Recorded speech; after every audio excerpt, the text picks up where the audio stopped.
സന്തോഷവും അഭിമാനവും തോന്നുന്ന ഒരു ദിനം human rights day. Human rights ഫൗണ്ടേഷൻസിനെ സംബന്ധിച്ചിടത്തോളം എല്ലാ വർഷവും നമ്മൾ 2009 ഓർഗനൈസേഷൻ തുടങ്ങിയ കാലഘട്ടം മുതൽ ഇന്ന് വരെ എല്ലാ വർഷവും ഹ്യൂമൻ റൈറ്റ്സ് ഡേ സെലിബ്രേറ്റ് ചെയ്തുകൊണ്ടിരുന്നു. എല്ലാ വർഷവും ഹ്യൂമൻ റൈറ്റ്സ് കമ്മീഷൻ്റെ ചെയർമാനോ അല്ലെങ്കിൽ ഹ്യൂമൻ റൈറ്റ്സ് കമ്മീഷൻ മെമ്പേഴ്സോ ജുഡീഷ്യൽ മെമ്പേഴ്സോ ആരെങ്കിലും നമ്മുടെ പരിപാടികൾക്കൊക്കെ വരുമായിരുന്നു. പക്ഷേ ഈ പ്രാവശ്യം ഹ്യൂമൻ റൈറ്റ്സ് കമ്മീഷൻ ചെയർമാന് വരാൻ പറ്റിയില്ല. പക്ഷെ നമുക്കൊരു ഭാഗ്യം കിട്ടി. സിറ്റിംഗ് ജഡ്ജായിട്ടുള്ള ജസ്റ്റിസ് എൻ നഗരേഷ് സാറിനെ നമുക്ക് ഈ പ്രാവശ്യം കിട്ടിയിട്ടുണ്ട്. അത് നമുക്ക് വളരെ സന്തോഷമുള്ള ഒരു കാര്യമാണ്. ഞാനതിൽ അഡ്വക്കേറ്റ് ശിവകുമാറിനോട് പ്രത്യേക നന്ദിയും പറയുന്നു. കാരണം അദ്ദേഹം ഹൈക്കോടതിയിൽ പ്രാക്ടീസ് ചെയ്യുന്നുണ്ട്. ഞാനും സത്യം പറഞ്ഞു കഴിഞ്ഞാൽ ഹൈക്കോടതിയിൽ എൻ്റെ പേരിൽ കേസുകൾ ഞാൻ ഒത്തിരി അപ്പിയർ ചെയ്യുന്നതായിട്ട് കാണിച്ചിട്ടുണ്ട്. പക്ഷേ ഞാൻ ഒരു അസോസിയേറ്റിലായതുകൊണ്ടാണ് ഇതുവരെയായിട്ടും സത്യം പറഞ്ഞു കഴിഞ്ഞാൽ എനിക്ക് ഹൈക്കോടതിയിൽ പോയി ഒരു കേസ് നടത്താൻ പറ്റിയിട്ടില്ല. പക്ഷേ എൻ്റെ പേരിൽ ഞാൻ അഡ്വക്കേറ്റ് ആയതുകൊണ്ട് എൻ്റെ പേരിൽ എൻ്റെ അസോസിയേറ്റ്സ് കേസുകൾ നടത്തുന്നുണ്ട്. ഞാൻ ഒട്ടുമിക്ക സമയത്തും പുറത്തായതുകൊണ്ട് നമ്മുടെ വേറെ ഓഫീസാണ് അത് ചെയ്യുന്നത് മാത്രം.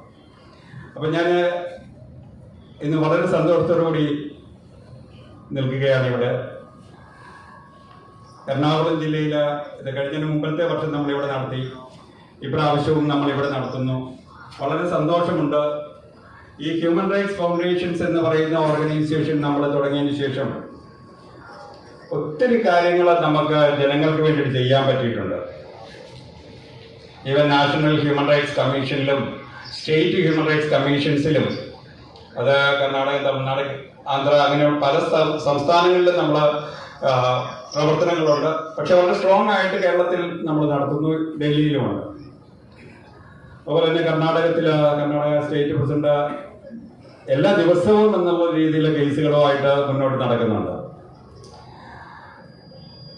ഇതെല്ലാം നമ്മൾ നമ്മുടെ പോക്കറ്റിൽ നിന്നും കാശ് കണ്ടെത്തി നമ്മൾ ചെയ്യുന്നതാണ്. ഇന്നത്തെ ഈ പ്രോഗ്രാം പോലും നമ്മൾ ഓരോരുത്തരും ഒട്ടുമിക്ക പേരും, അതായത് മെമ്പേഴ്സ് ആയിട്ടുള്ളവർ 500 രൂപ വെച്ച് കോൺട്രിബ്യൂഷൻ ഇട്ടിട്ടുണ്ട്, ഓരോ ജില്ലകളിൽ നിന്നുള്ളവർ. അത് നമുക്ക് കൃതാർത്ഥത നൽകുന്ന ഒരു കാര്യമാണ്. നമ്മളൊരു നല്ല കോസിന് വേണ്ടിയിട്ടാണ് ഈ കാര്യങ്ങൾ ചെയ്യുന്നത്. നമ്മളൊരു ആക്ടിവിസ്റ്റ് ആയിരുന്നത് നമ്മൾ ആരും നമ്മുടെ സ്വന്തം കാര്യത്തിന് വേണ്ടിയിട്ട് ഈ കാര്യം ഉപയോഗിക്കുന്നില്ല. ഇന്നിവിടെ നമ്മൾ ഓർക്കേണ്ട പല കാര്യങ്ങളും ഉണ്ട്. മനുഷ്യന്റെ അവകാശങ്ങൾ പാലിക്കപ്പെട്ടില്ലെങ്കിലും മൃഗങ്ങളുടെയൊക്കെ അവകാശങ്ങൾ ഭയങ്കരമായിട്ട് പാലിക്കപ്പെടുന്നുണ്ട് നമ്മുടെ നാട്ടിൽ. ഞാൻ ഈ കഴിഞ്ഞ ഒരു 2-3 മാസം നമ്മളുടെ HRF ആക്ടിവിറ്റി ഇനാഗുറേഷൻ